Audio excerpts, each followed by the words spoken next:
ನಮಸ್ಕಾರ ವೀಕ್ಷಕರೇ, ಎಸ್ಸಿಎನ್ ಟಿವಿ ನ್ಯೂಸ್ಗೆ ಸ್ವಾಗತ. ಇದು ಸುದ್ದಿಗಳ ಲೋಕ. ತಾಳಿಕೋಟಿ ಈದ್ಗಾ ಕಮಿಟಿ ವತಿಯಿಂದ ನಿವೃತ್ತ ನೌಕರರಿಗೆ ಸನ್ಮಾನ ಸಮಾರಂಭ ರವಿವಾರ ಶಾದಿ ಮಹಲ್ ಶಾಪಿಂಗ್ ಕಾಂಪ್ಲೆಕ್ಸ್ ಕಮಿಟಿಯಲ್ಲಿ ನಡೆಯಿತು. ತಾಳಿಕೋಟಿ ಮುಸ್ಲಿಂ ಸಮುದಾಯದ ಪ್ರತಿಷ್ಠಿತ ಈದ್ಗಾ ಶಾದಿ ಮಹಲ್ ಶಾಪಿಂಗ್ ಕಾಂಪ್ಲೆಕ್ಸ್ ಕಮಿಟಿ ಈ ಸನ್ಮಾನ ಕಾರ್ಯಕ್ರಮವನ್ನು ಆಯೋಜಿಸಿತ್ತು.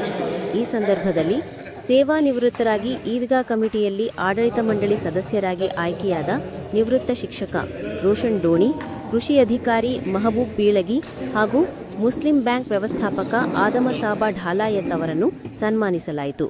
ಸನ್ಮಾನ ಸ್ವೀಕರಿಸಿ ಮಾತನಾಡಿದ ಕಮಿಟಿಯ ಖಜಾಂಚಿ ನಿವೃತ್ತ ಶಿಕ್ಷಕ ರೋಷನ್ ಡೋಣಿಯವರು, ಈ ಶಾದಿ ಮಹಲ್ ಕೇವಲ ಮದುವೆಗಳನ್ನು ಆಯೋಜಿಸುವ ಕಾರ್ಯವನ್ನು ಮೀರಿ ಬೆಳೆದು ನಮ್ಮ ಸಮಾಜದ ಪ್ರತಿಭಾವಂತ ಬಡ ಮಕ್ಕಳ ಶೈಕ್ಷಣಿಕ ಉಜ್ವಲ ಭವಿಷ್ಯವನ್ನು ನಿರ್ಮಿಸುವ ಕೆಲಸ ಆಗಬೇಕು.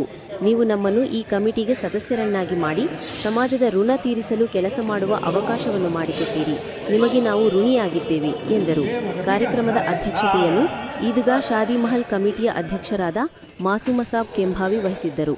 ಕಾರ್ಯಕ್ರಮದಲ್ಲಿ ಕಮಿಟಿ ಉಪಾಧ್ಯಕ್ಷ ಅಬ್ದುಲ್ ರಜಾಕ್ ಮನುಗೋಳಿ, ಕಾರ್ಯದರ್ಶಿ ಅಬ್ದುಲ್ ರೆಹಮಾನ ಯಕೀನಾ, ಸದಸ್ಯರಾದ ಸೈಯದ್ ಶಕೀಲಾ ಅಹಮದ ಖಾಜಿ, ಗನಿಸಾಬ್ ಲಾಹೋರಿ, ಅಲ್ಲಾಬಕ್ಷ್ ನಮಾಜ್ ಕಟ್ಟಿ, ಸಿಕಂದರ ಸಾಬ್ ವಠಾರ, ನಿರಂಜನ ಶಾ ಮಕಾಂದಾರ್, ಮುರ್ತುಜಾ ಮೇತ್ರಿ, ಅಬ್ದುಲ್ ಸತ್ತಾರ ಅವಟಿ, ಮೋದಿನಾ ಸಾಬ್ ನಗಾರ್ಚಿ, ಮುನ್ನಾ ಅರ್ಜುನಗಿ, ಅಬ್ದುಲ್ ರಜಾಕ್ ಕುಂಭಾರವಾಡಿ, ಮಿರಾಜ್ ಬೇಪಾರಿ, ಅಬ್ದುಲ್ ಮಜೀದ್ ಬೇಪಾರಿ, ಮೊಹಮ್ಮದ್ ಅತ್ತಾರ, ಮೋದಿನಾ ಹುನ್ನುಟಗಿ, ಪುರಸಭೆ ಮಾಜಿ ಅಧ್ಯಕ್ಷ ಮೆಹಬೂಬ್ ಚೋರಗಸ್ತಿ, ಫಯ್ಯಾಜ್ ಉತ್ನಾಳ ಮತ್ತಿತರರು ಉಪಸ್ಥಿತರಿದ್ದರು.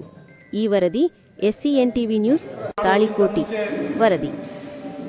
ಮುಸ್ಲಿಂ ಕೋಆಪರೇಟಿವ್ ಬ್ಯಾಂಕಿನ ಅಧ್ಯಕ್ಷರಾಗಿ ಸದಸ್ಯರಾಗಿ ಕಾರ್ಯನಿರ್ವಹಿಸಿ 1998ರಿಂದ ಇಲ್ಲಿಯವರೆಗೆ ಒಂದು ಶಿಕ್ಷಕ ವೃತ್ತಿಯಲ್ಲಿ ಸೇವೆಯನ್ನು ಸಲ್ಲಿಸಿ, ನಾನು 1998ರಲ್ಲಿ ಸೇವೆಗೆ ಹೋಗುವಾಗ ಮುಸ್ಲಿಂ ಕೋಆಪರೇಟಿವ್ ಬ್ಯಾಂಕಿನ ಅಧ್ಯಕ್ಷ ಇದ್ದೆ. ಸೇವೆಯಿಂದ ನಿವೃತ್ತಿಯಾದಾಗ ಈದ್ಗಾ ಕಮಿಟಿ ಹಾಗೂ ಶಾದಿ ಹಾಲಿನ ಒಂದು ಖಜಾಂಚಿಯಾಗಿ ನನ್ನನ್ನು ತಾವೆಲ್ಲರೂ ಸೇರಿಕೊಂಡು ಆಯ್ಕೆ ಮಾಡಿದ್ದೀರಿ. ನಿಮ್ಮೆಲ್ಲರಿಗೂ ನಾನು ಧನ್ಯವಾದಗಳನ್ನು ಹೇಳ್ತಾ ಇದ್ದೇನೆ. ಇದರ ಜೊತೆಗೆ ನಾನು ಕೇವಲ ಈದ್ಗಾ ಕಮಿಟಿ ಶಾದಿ ಹಾಲ ಬೇರೆ ಇಷ್ಟೇ ಅಲ್ಲ, ಸಮಾಜದ ಸೇವೆಗಾಗಿ ಸದಾ ನಿಮ್ಮ ಜೊತೆ ಹಗಲಿರುಳು ಎನ್ನದೆ ಯಾವುದೇ ಸಣ್ಣ ಪುಟ್ಟ ಕೆಲಸಗಳಿದ್ದರೂ ಸಮಾಜದ ಕೆಲಸ ಮಾಡಲಿಕ್ಕೆ ನಾನು ಸದಾ ಸಿದ್ಧನಿದ್ದೇನೆ ಅನ್ನುವಂಥ ಮಾತನ್ನು ಈ ಸಂದರ್ಭದಲ್ಲಿ ಹೇಳಲಿಕ್ಕೆ ಬಯಸ್ತಾ ಇದ್ದೇನೆ. ಅದರ ಜೊತೆಗೆ ನಾನು ನನ್ನ 60 ವರ್ಷದ ಅವಧಿಯಲ್ಲಿ ನಾನು ಸಾಕಷ್ಟು ಸಮಯ ನನ್ನ ಸಂಸಾರಕ್ಕೆ, ನನ್ನ ಮಕ್ಕಳಿಗೆ ನನ್ನ ಹಚ್ಚಿದ್ದೇನೆ. ಆದರೆ ಇನ್ನುಳಿದ ಸಮಯವನ್ನು ಸಮಾಜದ ಏಳಿಗೆಗಾಗಿ ಯಾವುದೇ ಒಬ್ಬ ಸಣ್ಣ ಪುಟ್ಟ ವ್ಯಕ್ತಿಗೂ ಸಹಿತ ಅನ್ಯಾಯವಾದಾಗ ನಾನು ಅನ್ಯಾಯಕ್ಕೆ ವಿರುದ್ಧವಾಗಿ ಹೋರಾಡುವಂಥ ಛಲ ನನ್ನಲ್ಲಿ ಹುಟ್ಟಿಕೊಂಡು ನಾನು ಅದು ಛಲದ ಪ್ರಕಾರ ನಾನು ನಿಮ್ಮ ಜೊತೆಯಾಗಿ ಸಮಾಜದ ಒಂದು ಏಳಿಗೆಗಾಗಿ ಸದಾ ನಿಮ್ಮ ಜೊತೆ ಇರ್ತೀನಿ, ಅದರ ಪ್ರಕಾರ ನಾನು ದುಡಿಯುತ್ತೇನೆ ಅನ್ನುವಂಥ ಮಾತನ್ನು ಈ ಸಂದರ್ಭದಲ್ಲಿ ಹೇಳ್ತಾ ಇದ್ದೀನಿ. ಅದರ ಜೊತೆಗೆ ನಾನು ಈ ಒಂದು ಈದ್ಗಾ ಕಮಿಟಿಯ ಸದಸ್ಯನಾಗಿ ತಾವು ಆಯ್ಕೆ ಮಾಡಿದ್ದೀರಿ.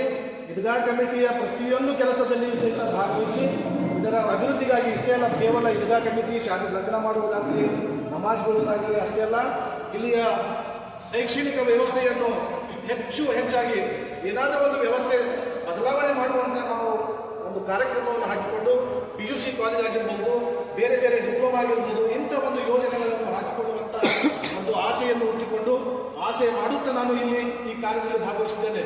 ವಿನಃ ಕೇವಲ ಇಲ್ಲಿ ನಮ್ಮ ಈದ್ಗಾ ಕಮಿಟಿಯಲ್ಲಿ ಭಾಗವಹಿಸಿ ಮೆಂಬರ್ ಆಗಿ ನಾನು ಹೋಗುವಂಥ ಕೆಲಸ ಮಾಡುವುದಿಲ್ಲ. ಕೇವಲ ಶಿಕ್ಷಣಕ್ಕಾಗಿ ನಮ್ಮ ವಿದ್ಯಾರ್ಥಿಗಳು ಬೇರೆ ಬೇರೆ ಕಡೆಯಲ್ಲಿ ಹೋಗ್ತಾ ಇದ್ದಾರೆ. ಅದಕ್ಕೆ ಅಲ್ಲಿ ಆ ಶಿಕ್ಷಣವನ್ನು ನಮ್ಮಲ್ಲಿಯೇ ಪಡೆದುಕೊಂಡು ಸೈನ್ಸ್ ಆಗಿರ್ಬೋದು, ಡಿಪ್ಲೊಮಾ ಆಗಿರ್ಬೋದು, DMLT ಆಗಿರ್ಬೋದು, ಸಾಕಷ್ಟು ಕೋರ್ಸ್ಗಳಿವೆ. ಆ ಕೋರ್ಸ್ ನಮ್ಮಲ್ಲಿ ಸ್ಥಳಾವಕಾಶ ಇದೆ, ಜಾಗ ಇದೆ, ಬಿಲ್ಡಿಂಗನ್ನು ಸಾಕಷ್ಟು ಉತ್ತಮ ರೀತಿಯಲ್ಲಿ ಕಟ್ಟಿಕೊಂಡು ಸಮಾಜದ ಏಳಿಗೆಗಾಗಿ, ಸಮಾಜದ ಮಕ್ಕಳ ಏಳಿಗೆಗಾಗಿ ನಾವೆಲ್ಲೂ ಸದಾ ದುಡಿಲಿಕ್ಕೆ ಸಿದ್ಧ ಇದ್ದೇನೆ ಅನ್ನುವಂಥ ಮಾತನ್ನು ಈ ಸಂದರ್ಭದಲ್ಲಿ ಹೇಳಿ ನನಗೆ ಮಾತನಾಡಲು ಅವಕಾಶ ಮಾಡಿಕೊಟ್ಟಂಥ ತಮ್ಮೆಲ್ಲರಿಗೆ ಅಸ್ಸಲಾಮು ಅಲೈಕುಂ ವರಹಮತುಲ್ಲಾಹಿ.